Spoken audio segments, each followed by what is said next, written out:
Hello friends, mom's kitchen by কাকুলিতে আপনাদের সবাইকে ওয়েলকাম। আজকে আমি আপনাদের সাথে শেয়ার করব পনির স্যাটে রেসিপি। তার জন্য আমার লাগছে 100 গ্রাম পনিরগুলোকে ছোট ছোট পিস করে কেটে নিয়েছি। আর নিয়েছি একটা পেঁয়াজগুলোকে 4 ভাগ করে কেটে প্রতি ভাগ থেকে লেয়ারগুলোকে বের করে নিয়েছি। আর নিয়েছি একটা মিডিয়াম সাইজের ক্যাপসিকাম।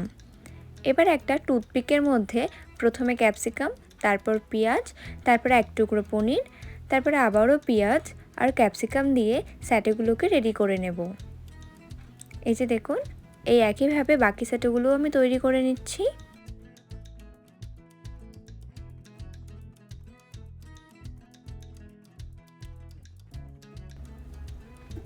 এই যে আমার সমস্ত স্যাটে রেডি হয়ে গেছে। এবার এর মধ্যে দিয়ে দেবো হাফ চামচ লবণ, হাফ চামচ গোলমরিচ গুঁড়ো, হাফ চামচ লঙ্কা গুঁড়ো, হাফ চামচ আদা রসুনের পেস্ট, আর দিয়ে দেবো সরিষার তেল 1 চামচ।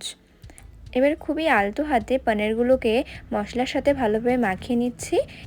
এবার একটি পাত্রে নিয়ে নিচ্ছি 1 কাপ ময়দা, হাফ কাপ কর্নফ্লাওয়ার, সামান্য লবণ, খাবার সোডা, 1 চামচ আদা রসুনের পেস্ট আর 1 চামচ ধনেপাতা কাঁচা লঙ্কার পেস্ট। এবার এই শুকনো উপকরণগুলোকে একবার ভালোভাবে মাখিয়ে নেওয়ার পর অল্প অল্প করে এর মধ্যে জল অ্যাড করব এবং ব্যাটারটা রেডি করে নেব।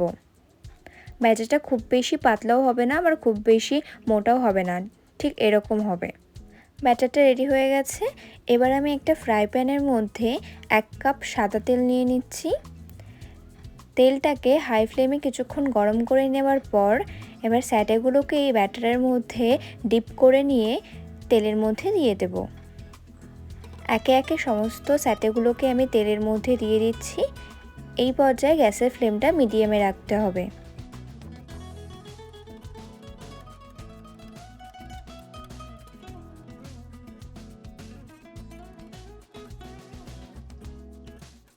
এবার এই স্যাটেগুলোকে আমি হালকা হাতে নাড়াচাড়া করে নিচ্ছি যাতে ভেঙে না যায়।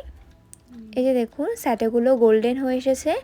এই পর্যায়ে আমি স্যাটেগুলোকে তুলে নেব। এই রেসিপিটি আপনারা অবশ্যই একবার বাড়িতে ট্রাই করবেন, আশা করছি আপনাদের ভালো লাগবে। স্যাটেগুলোকে এবার গরম গরম পরিবেশন করে নেব।